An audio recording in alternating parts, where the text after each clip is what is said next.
Adolf Loos has been called both a provocateur and a visionary thinker who defied tradition and helped shape the foundations of modern architecture. Born in 1870, the son of a stonemason, Loos would go on to transform the way we imagine design, inspiring future architects like Le Corbusier. His legacy lives less in the number of buildings he created and more in his powerful writings. Loos' literature, such as his famous essay Ornament and Crime, challenged the values of his time, striking directly at the heart of Vienna's Art Nouveau movement, significantly being the first style to enter modernism stages in Europe. In this documentary, we journey through Loos's radical ideas, his critical essays, his innovations like the Raumplan, and the enduring lessons found in his masterpiece, the Villa Müller.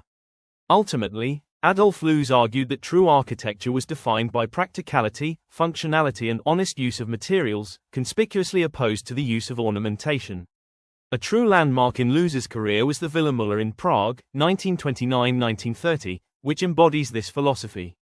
Orchestrated via the basic form of a simple cube facade, with smooth walls and unusually tiny windows laid out asymmetrically, truly unordinary for its time and known for its innovative qualities of early modernist styles on a global scale, not only adaptable to the social and economic climate of the time of the interwar period, but also articulates powerful architectural expression. Through the rejection of ornamentation and emphasis on functionality, the Raumplan, a plan of volumes, was introduced, an intriguing display of interior space. Adolf Loos famously states, "My architecture is not conceived by drawings, but by spaces. I do not draw plans, facades or sections. For me, the ground floor, first floor do not exist. There are only interconnected, continual spaces, rooms, halls, terraces. Each space needs a different height.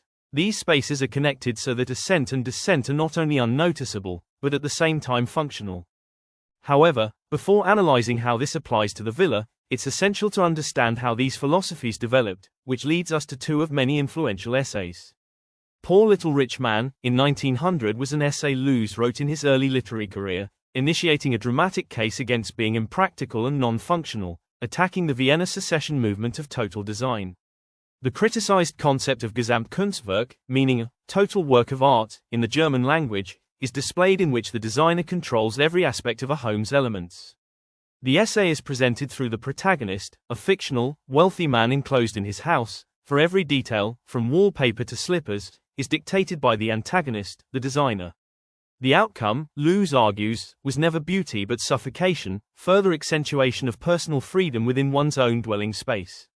This critique foreshadows one of the most notorious essays, Ornament and Crime, in 1908. Loos made a significant denunciation within this literature, that ornament is socially wasteful and morally corrupt. In short, Loos proclaimed that producing ornamental features was a waste of material, human labor, and time, restricting artisans to mechanical repetitive tasks.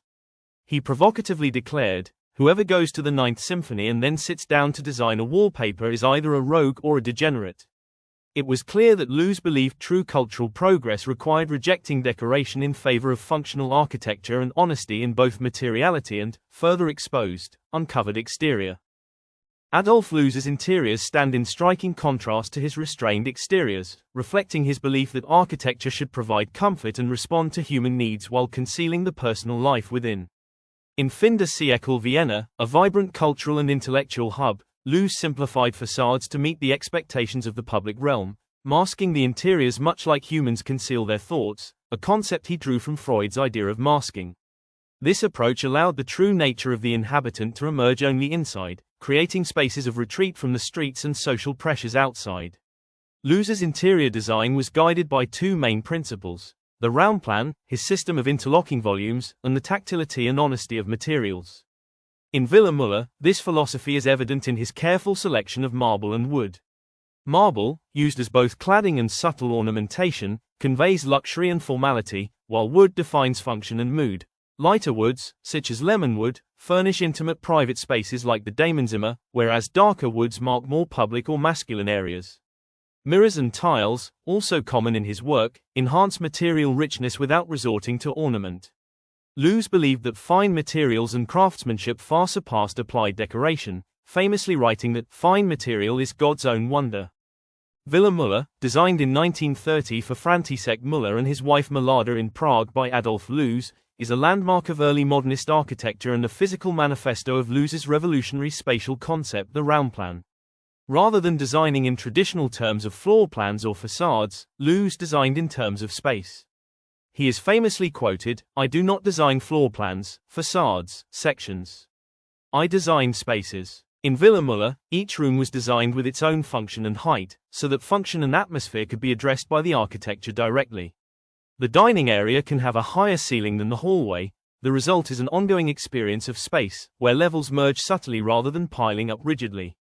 This rejection of the traditional box on top of box method resulted in flowing volumes and a continuous interior flow, free from unnecessary walls or decorative excesses.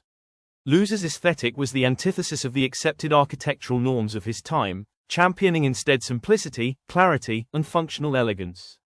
His work has not, however, been without its critics. Roundplan, while innovative, has been faulted for producing ambiguous or unworkable spatial configurations, difficult to navigate or inhabit comfortably. Critics also argue that Loos's stubborn resistance to ornament, as he argued in his essay Ornament and Crime, sometimes resulted in cold, overly austere environments lacking in emotional or cultural significance. Yet despite all these criticisms, Villa Muller remains one of the purest and most influential articulations of roundplan, showing how architecture can dictate experience not through surface planes, but through the very quality of space. Loos's radical stance formed direct opposition with contemporaries like Joseph Hoffmann and the Vienna Secession, believing in ornament essential attribute to enhance beauty and function. Where Hoffmann's window to architecture viewed decoration as enriching, Loos's was enslaving. The pinnacle of this disagreement highlights a deeper debate surrounding architecture's purpose, whether to delight in artifice or to expose truth through resistance. For Loos, architecture differed fundamentally from art. Art could provoke, unsettle, or exist without purpose, but a house carries the responsibility to provide comfort to everyone. His critique of tattoos, calling them a sign of moral and cultural degeneration, illustrates his view that ornament could be socially and ethically corrosive. In Villa Muller, his philosophy is fully realized. Interiors are dressed according to function, materials remain honest to their purpose, and the round plan ensures spatial clarity. Ornament is unnecessary. The richness of the architecture emerges from the thoughtful integration of space, material, and human experience, creating interiors that are both expressive and profoundly personal.